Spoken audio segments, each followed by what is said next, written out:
이번 시간에는 아브라함이 받은 축복에 대해서 이야기를 해보겠습니다. 아브라함이 어떤 복을 받아서 얼마나 잘 되었냐 이런 부분을 이야기하려는 건 아니고, 이 아브라함이 받은 축복과 그 축복을 받게 되는 어떤 원칙, 이 축복의 어떤 원칙을 좀 이야기를 해드리고 싶어요. 그리고 그것이 우리들에게 어떻게 적용이 되는지를 한번 정리를 해보겠습니다. 창세기 12장에 보면은 아브라함을 부르시는 장면이 나오죠. 아브라함은 사실 성경에서 우리의 믿음의 여정을 살필 때도 가장 중요한 사람 중 하나예요. 아브라함을 부르시는 장면이 나오는데, 여호와께서 아브라함에게 이르시되 너는 너의 본토 친척 아비집을 떠나 내가 내게 지시할 땅으로 가라. 내가 너로 거기서 큰 민족을 이루고 내게 복을 주어 내 이름을 창대케 하리니 너는 복의 근원이 될 것이다. 이런 이야기가 나오죠. 하나님께서는 아브라함을 부르셨고 본토 친척 아비집을 떠나서 내가 너에게 지시하는 땅으로 가라고 했고, 거기서 너에게 복을 줄 것이다 라고 말씀을 하셨어요. 즉, 정리를 해보면 간단하죠. 부르심이 있었고 하나님이 계획하신 장소가 있었어요. 아브라함은 이쪽에 있다가, 아브라함은 여기 본토 친척 아비집에 있다가 이곳으로 가야 됐고, 이곳으로 가게 되면 순종을 하는 거죠. 그죠? 이렇게 이곳에 가게 되는 하나님의 말씀을 들어서 순종을 하게 되면 그거를 통해서 복을 받는 이런 원칙이 여기에 자세히 나와 있고, 이것이 우리들에게도 동일하게 적용이 됩니다. 그래서 이 부분을 제가 좀 많이 말씀을 드려보려고 해요. 그럼 왜 본토 친척 아비집을 떠나야 하느냐, 이게 무슨 의미가 있느냐를 좀 생각을 해봐야 되는데, 여호수아 24장에 보면은 이런 구절이 나와요. 여호수아 24장인데, 여호수아가 이제 자신들의 이야기, 우리들의 역사의 이야기를 하는 거죠. 이스라엘 민족의. 그러면서 너희 조상들 곧 아브라함의 아비 나홀의 아비 데라가, 아브라함에게 나홀이라는 형제가 있었고 아브라함의 부친이 데라였는데, 그 사람이 강 저편에 거하여 다른 신들을 섬겼다라고 말하죠. 우리 다른 신 섬기는 걸 우상숭배라고 하죠. 아브라함의 아버지는 하나님을 섬기고 있는 사람이 아니었다는 거예요. 아브라함의 아버지는 하나님을 섬기고 있는 사람이 아니었어요. 그런 상황에서 하나님께서 아브라함을 부르신 거예요. 그래서 왜 아브라함의 아버지는 하나님을 섬기지 않고 있었는지, 아브라함이 그러면 어디서 본토 친척 아비집에서 부르심을 받았는데 본토 친척 아비집이 어딘지를 한번 생각을 해볼게요. 물론 본토 친척 아비집은 그 아버지 데라를 떠나는 거지만 그것은 사실 세상인데, 세상이 무엇인지를 좀 제가 말씀을 드려볼게요. 그래서 많은 이야기가 있기 때문에 좀 많이 생략을 할 건데, 창세기 3장에서 우리가 아담이 죄를 짓고 타락하는 장면을 보게 되죠. 그 다음에 아담에게 두 아들이 생겨요. 처음에 아벨이라는 아들하고 가인이라는 아들이 생기죠. 가인이 첫째인데, 이 두 아들이 하나님께 예배를 드리거든요. 하나님께 자신들의 산물을 드리는데, 여기 보시면 가인은 땅의 소산으로 드리고 아벨은 양의 첫 새끼와 그 기름으로 드렸다라고 나와요. 이거는 그래서 상당히 중요한 교훈을 하나 담고 있거든요. 그 얘기를 제가 여기서는 너무 길게는 못하겠지만, 우리는 예수님의 피, 나의 공로와 나의 행위와 상관없는 예수님의 희생을 통해서 하나님께 나아가잖아요. 그래서 아벨은 희생제물, 양을 통해서 나아갔어요. 자신은 아무것도 아니라는 걸 믿었고, 가인은 땅의 소산, 즉 자신의 수고로 나간 거죠. 아벨은 대속물의 피를 통해서, 대속제물을 통해서 잡은 거죠. 그럼 우리가 뭘로 나가야 되죠? 아벨로 나가야 된다는 거 아마 아실 거예요. 아벨과 같은 믿음으로 하나님께 가야 된다는 거. 가인은 이렇게 하나님 앞에서 자신의 진정한 상태를 몰랐고 자신의 수고를 하나님께 드리고자 해요. 그러니까 어떻게 되겠어요? 당연히 하나님께서는 아벨과 그 제물은 받으셨어요. 그렇지만 가인과 제물은 연락하지 않으셨죠. 그렇게 되는 거잖아요. 가인이 이것 때문에 굉장히 화가 났고 나중에 가인이 그 아우 아벨을 죽이게 돼요. 참 이것도 상당히 교훈이 되죠. 이 가인과 아벨은 사실 입으로는 예수님을 시인하는 전체를 말하는 건데 진짜 믿음을 가진 사람들, 이건 진짜죠.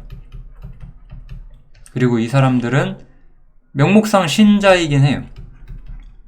그치만 정말 예수님의 피를 이해하지 못한 사람들이에요. 그들이 이 아벨을 싫어하게 되고 박해하게 되거든요. 이런 일들은 기독교 역사에 계속해서 있어 왔어요. 우리나라 기독교 인구가 거의 1,000만 명에 가깝다고 하지만 정말로 구원을 받은 사람이 몇 명이나 될까요? 가인이 훨씬 많습니다. 그런 이야기를 하는 건데 이거는 따로 제가 더 많은 이야기를 해야 돼요. 일단은 그냥 이런 이야기가 있었다라고만 이야기하고 넘어갈게요. 그래서 이렇게 아벨을 쳐 죽인 가인에 대해서 하나님이 어떻게 치를 하시냐. 이때는 아직 율법이 없었잖아요. 모세라는 사람이 오기 전이었고 그래서 뭐 너 살인했으니까 죽어야 돼 뭐 이런 얘기는 없어요. 왜냐면 법이 없었으니까요. 이건 아주 태초의 세계예요. 태초의 세계.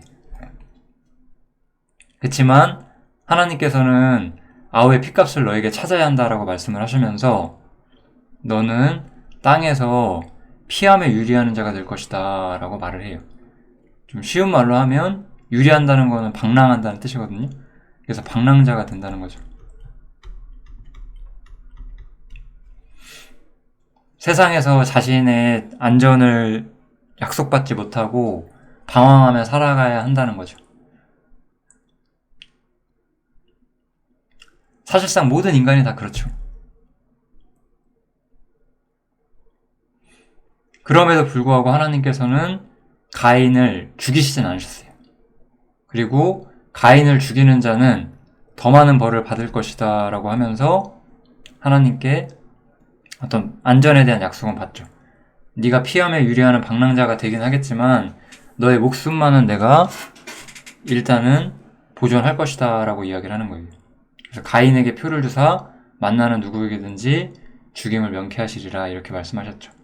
이 이야기도 굉장히 중요한 교훈을 담고 있는데 이 이야기의 핵심은 보복하지 말라는 거예요. 원수 갚는 것을 하나님께 맡기라. 우리는 이러한 메시지를 성경에서 굉장히 볼 수 있거든요. 보복하는 일을 하나님께서 처음부터 허용하지 않으셨다는 거예요. 율법이 들어오기도 전에 하나님께서 악을 악으로 갚지 말라라고 분명히 말씀을 하셨어요. 이것은 굉장히 선치 않은 일입니다. 저도 예전부터 우리 형제님들한테 말을 해왔어요. 사소한 일이라도 보복하지 말라고. 내 가족, 내 친구가 나를 기분 나쁘게 한다고 해서 똑같은 방식으로 그 사람을 기분 나쁘게 하지 말라고. 그러면서 우리는 생각하거든요. 똑같은 방식으로 기분 나쁘게 하면은 제가 깨닫겠지? 절대 못 깨닫거든요. 그러니까 하지 마세요. 그냥 보복하지 않으셔야 됩니다.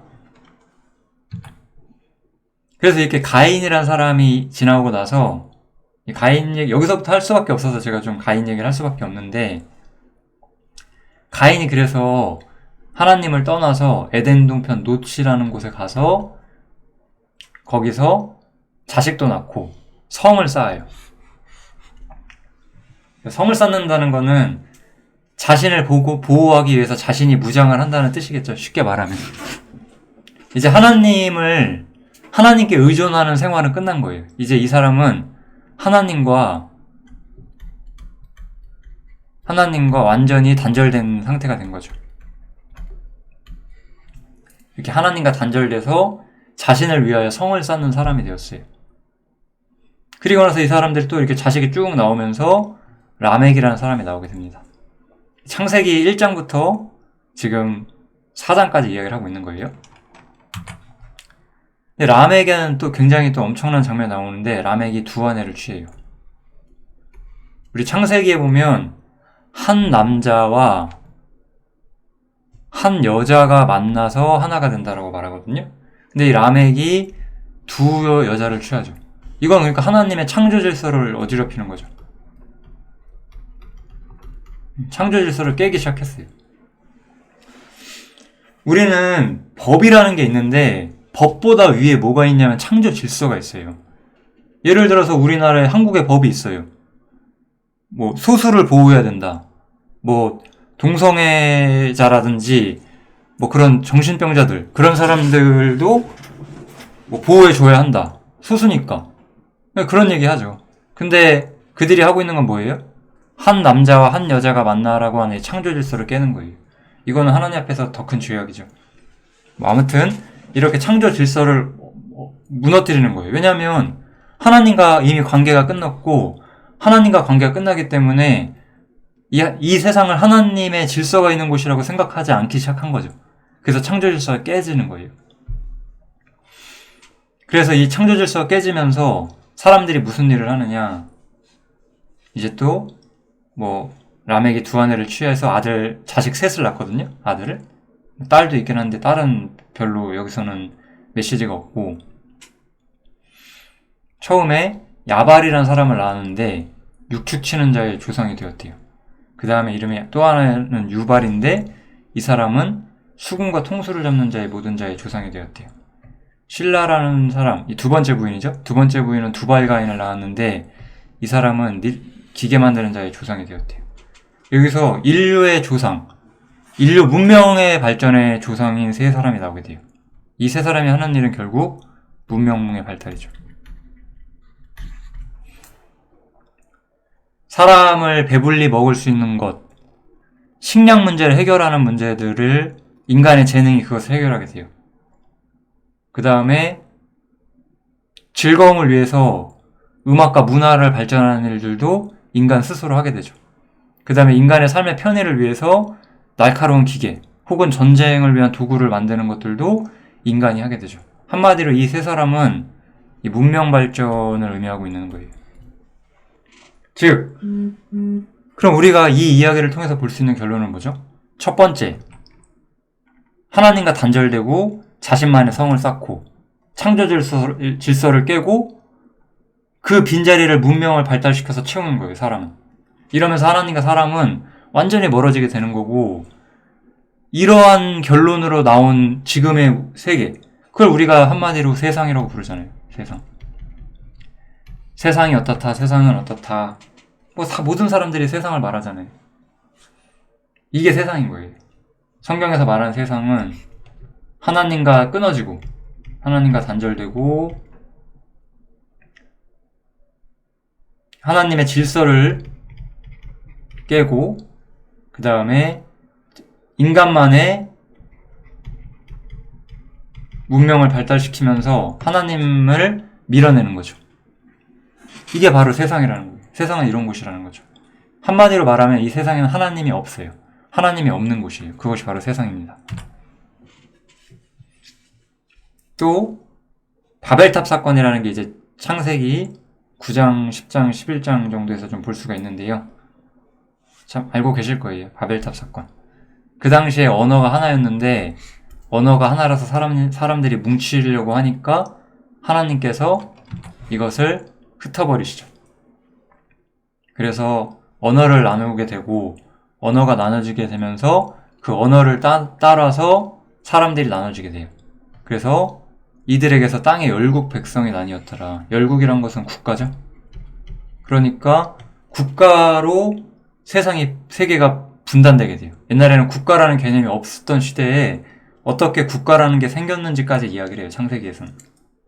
즉, 그러면 결론 나오죠? 하나님이 없는 곳에서 인간은 자신들만의 민족을 쫓아서 국가를 형성하고 하나님을 떠나서 자신들의 문명을 세우면서 사는 거예요. 그것이 바로 뭐다? 세상이다 이거죠. 그러니까 아브라함은 본토 친척 아비집, 이렇게 하나님을 잊어버려서 하나님을 버리고 사는 그 세계를 떠나야 되는 사람이었던 거예요.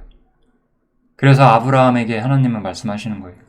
너는 너의 본토 친척 아비집을 떠나서, 아까 여호수아 24장에 보면 어떻게 나왔죠? 다른 신들을 섬겼으나 이렇게 나왔죠?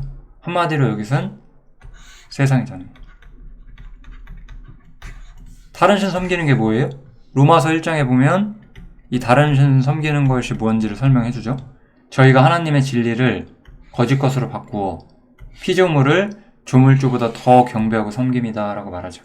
이 세상이 하나님을 떠났다고 했을 때, 하나님을 저버렸다고 했을 때 아예 무신론이 먼저 나온 건 아니에요. 우리가 역사를 보면은 무신론보다 훨씬 더 이전에, 아주 과거에는 뭐가 있었죠? 한마디로 말해서 우상숭배가 있었어요. 참된 하나님은 잊어버리고 하나님보다 더 모자란 것을 신이라고 섬기는 일들이 과거부터 있었죠. 그 이후로부터 많은 세월이 흐르면서 이제 무신론적인 사상이 등장을 하게 되죠. 처음은 사실 우상숭배로부터 시작을 합니다. 그래서 하나님은 아브라함을 본토 친척 아비집을, 즉 세상을, 하나님을 잊어버린 세상을 나오라고 부르시는 거예요. 그럼 이 부르심은 아브라함만의 부르심일까요? 우리 또한 이 부르심을 받는 거예요. 한번 우리가 생각을 해보죠. 우리가 나 죽어서 천국 가니까 좋다. 그렇지만 세상은 너무 좋아. 그게 과연 하나님이 바라시는 걸까요? 아닐 거예요. 하나님은 우리에게 진짜 축복을 주길 원하세요. 근데 우리가 구원받기 전에 즐기며 살았던 그곳에는 하나님의 축복이 없는 거예요. 세상이란 건 어떤 곳이에요? 축복이 없는 곳이에요. 하나님과 상관이 없는 곳이라고요. 내가 세상에서 나의 꿈과 나의 욕심을 위해 살아왔었을 거예요. 우리 모두가. 근데 우리가 복음을 깨닫게 되면 본능적으로 뭘 알아요? 그곳에 하나님이 계시지 않는다는 것을 안다는 거예요. 세상에 있는 가짜 기독교인들은 아니라고 말해요. 이 세상에 하나님이 있고 하나님께서 다 축복해 주셔서 우리가 이렇게 잘 먹고 잘 사는 거다. 그렇게 말하지만 성경은 우리가 본능적으로 느낄 수 있어요. 이 세상은 어떤 곳이다? 하나님의 축복이 없는 곳이라는 거예요. 물론 이 자연을 보고 우주를 보면은 하나님의 섭리와 그분의 전능하신 손길을 느낄 수 있죠. 근데 그런 게 아니라 하나님의 직접적인 통치, 그리고 하나님의 은혜로 인한 우리의 삶, 그런 것들이 없는, 하나님을 잊어버리고 사는 곳이잖아요. 그래서 요한일서 2장에 보면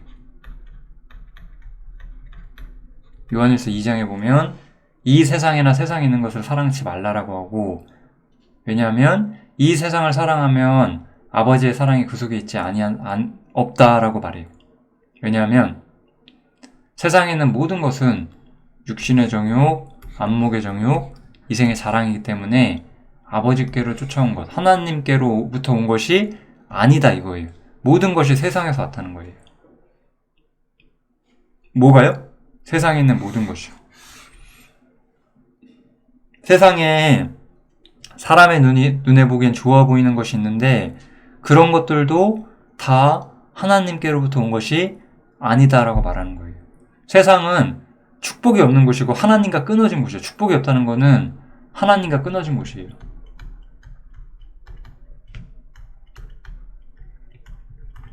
우리가 소위 생각하는 지옥이 뭘까요? 지옥이란 건 한마디로 말해서 하나님의 축복이 아예 없는 곳이에요. 그냥 아예 없는 곳. 우리가 이 세상을 사는 동안에 구원받지 않은 사람들도 이 세상에서 먹고 마시는 즐거움을 있거든요. 그것도 하나님이 주시는 작은 축복이에요. 아직은 이 세상에 살아있기 때문에 회개할 기회를 주시고자, 하나님을 찾을 기회를 주시고자 주시는 하나님의 작은 축복이거든요. 이 세상에 우리에게 호흡과 생명과 모든 걸 주신 분이 하나님이시거든요. 그러니까 도덕적으로 하나님의 진정한 영적 축복이 없을지라도 세상에 자그마한 축복이 있기 때문에 우리가 그걸 누리지만 지옥은 어떤 곳이에요? 그 자그마한 축복. 먹을 것, 마실 것, 우리를 따뜻하게 할 것, 우리를 보호하는 것 아무것도 없고 고통과 슬픔과 눈물과 후회만 있는 곳, 그곳이 바로 지옥이잖아요. 그러니까 지옥은 원래 하나님과 완전히 끊어진 곳이에요. 세상은 이미 법적으로는 끊어졌지만 일종의 그런 거죠. 집행유예 상태인 거죠. 네가 조만간 20, 30년 후에 영원한 이제 형무소에 들어가게 될 텐데 그때까지 잠시간 너의 징벌을 유보하겠다. 그게 바로 집행유예잖아요. 그러니까 세상은 도덕적으로 이미 축복이 없는 곳이긴 하지만 아직 집행되진 않은 곳이죠. 그 심판이. 그런 곳에서 우리는 부르심을 받는 거예요. 그러니까 이 세상은 아무런 가치가 없어요.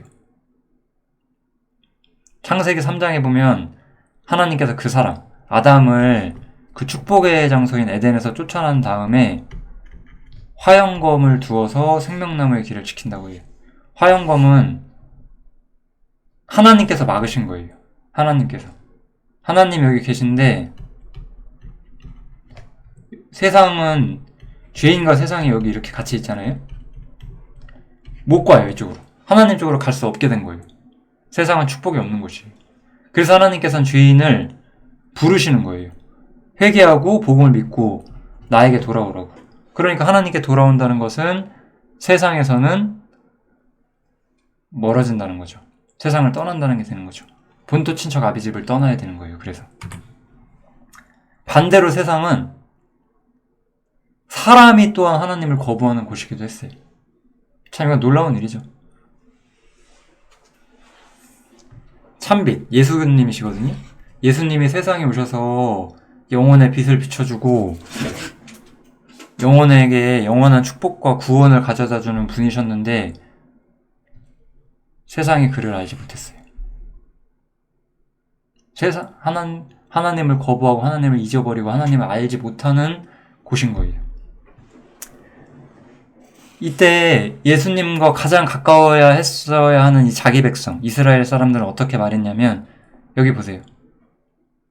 예수님이 왕이신데 가이사회에 우리에게 왕이 없습니다. 예수님을 완전히 거부하고 있죠. 그걸 하나님을 거부하는 거잖아요. 하나님은 회개하지 않은 사람의 축복의 길을 막으셨고 세상은 어때요? 세상은 오히려 하나님 들어오지 마세요. 여긴 우리들의 세계니까 들어오지 마세요. 이렇게 해버리는 거죠. 예수님을 십자가에 못 박아 죽여버린 거죠. 그게 세상의 본질인 거예요. 세상은 왜 이런 곳이 되었느냐? 세상은 마귀의 것이 되었어요. 마귀. 사단이란 존재가 있는데 사단은 타락한 천사예요.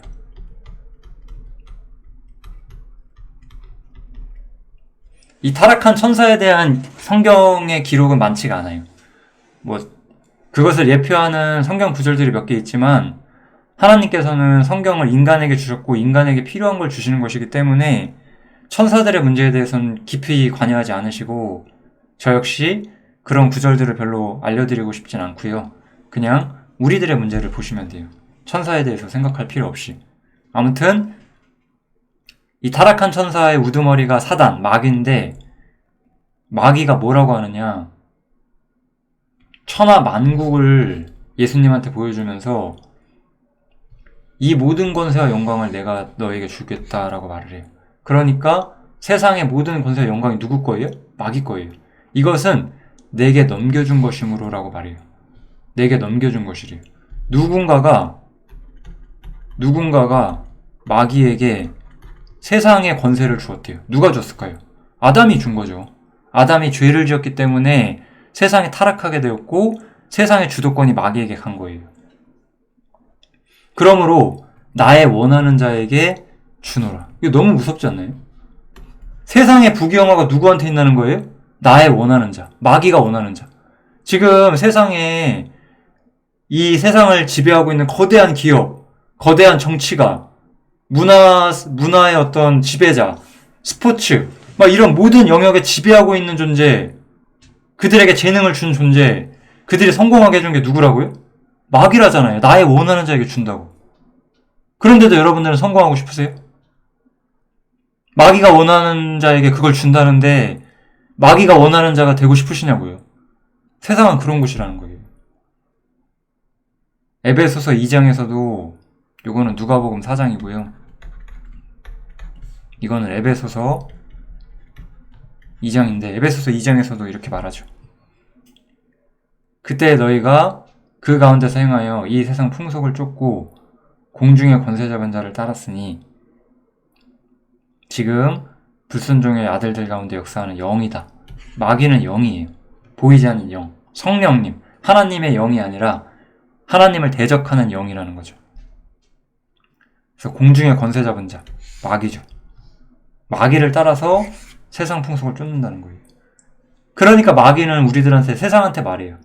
야, 세상에는 네가 꿈꿀 거, 즐길 거, 누릴 거, 성공하기 위해 애써야 될 게 너무나 많아. 세상을 너의 목표로 삼아라. 라고 말하는 게 마귀예요. 세상에게 사로잡혀 살아라. 하나님 같은 건 어차피 없으니까 세상에 사로잡혀 살아라.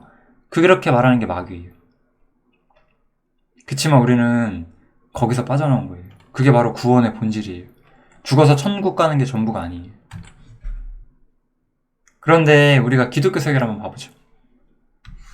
우리가 세상 20, 30년 살아봤으면 이 성경 구절을 어디선가 많이 봤을 거예요.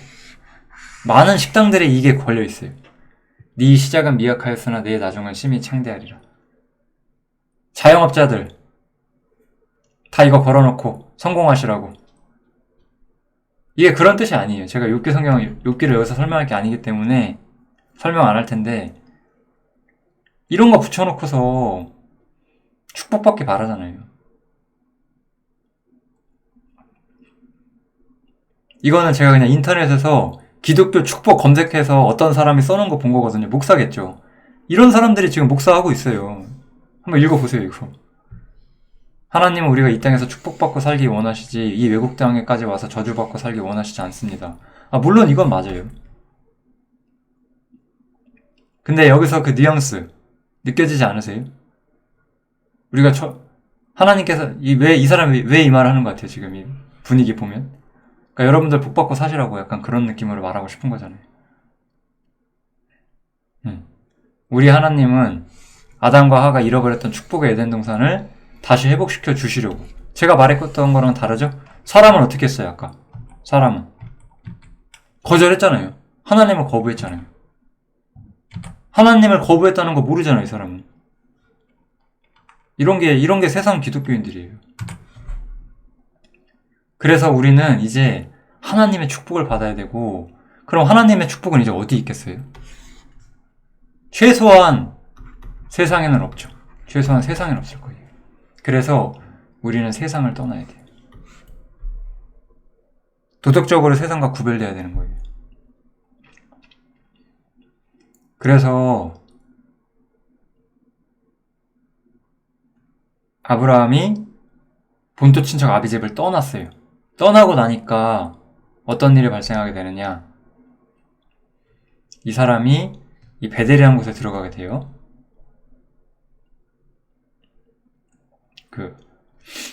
베델 동편 쪽에 서게 되는데, 아무튼 서쪽은 베델이고 동쪽은 아이인 쉽게 말하면 가나안 땅, 하나님의 약속의 땅이 어떤 일부 지역인데, 거기서 이 사람이 단을 쌓고 하나님의 이름을 부르게 돼요. 이거는 제단을 쌓는다는 건데, 제단을 쌓고 하나님의 이름을 부른다는 것은 하나님과의 교제가 시작되었다는 걸 의미하는 거예요, 성경에서.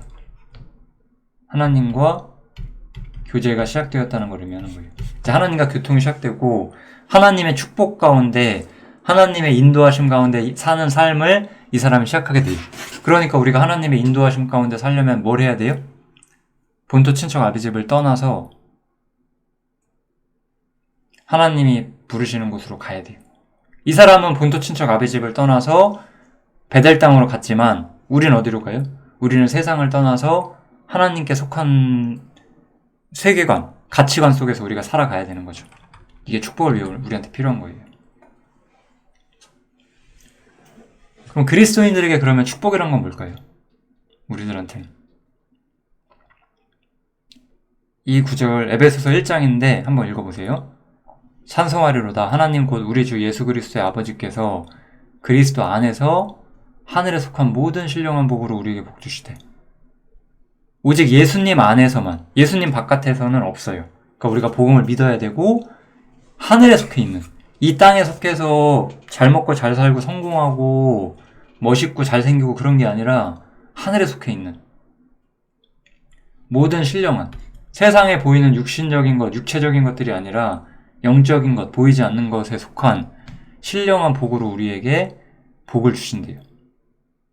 곧 이 복을 한마디로 말하면 두 가지인데, 사랑 안에서 그 앞에 거룩하고 흠없게 하시는 거예요. 우리가 죄인이고 우리가 하나님 앞에 심판받는 걸 배울 때 어떤 마음이 들었어요?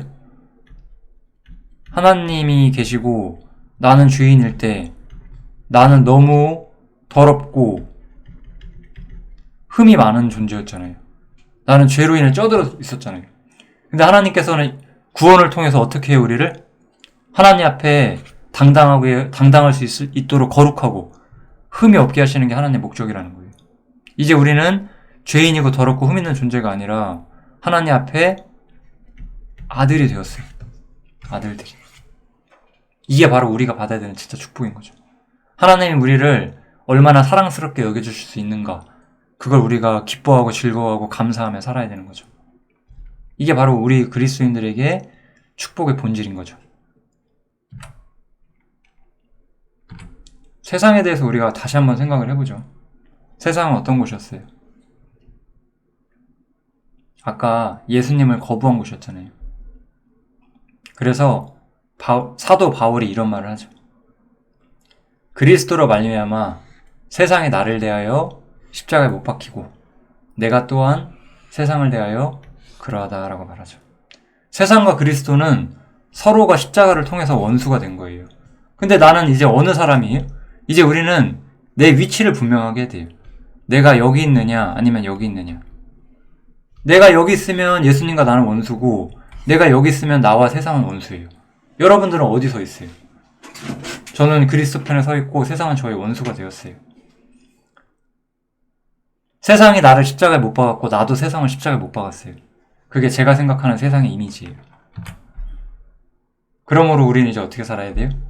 우리는 위의 것, 하늘에 속한 것, 하나님께 속한 것, 영원한 것에 속한 것, 그런 것을 추구하는 사람들이 되어야 되는 거예요. 왜냐? 세상에서 너는 이미 죽었어요. 세상에서 우린 이미 죽었죠. 세상과 이제 끊어진 사람들이 된 거예요. 이제 우리의 생명은 겉보기에는 여전히 우리가 세상에서 똑같이 사는 것처럼 보일 수가 있어요. 그렇기 때문에 여기선 이렇게 말을 해요. 골로새서 3장이거든요. 골로새서 3장에 보면은 그리스도와 함께 하나님 안에 감추었다라고 이렇게 말하죠. 그리스도와 함께 하나님 안에 감추어 있다. 우리 생명이 하나님 안에 감춰져 있기 때문에 세상은 우리가 그리스도인이라는 거를 겉보기로는 몰라요. 그렇지만 감춰져 있다는 거예요. 우리의 생명이. 그렇기 때문에 우리는 어떻게 살아야 돼요? 땅에 있는 지체를 죽이고 이제 더 이상 세상에 속한 자처럼 살지 않고 그렇게 살아야 한다는 거죠.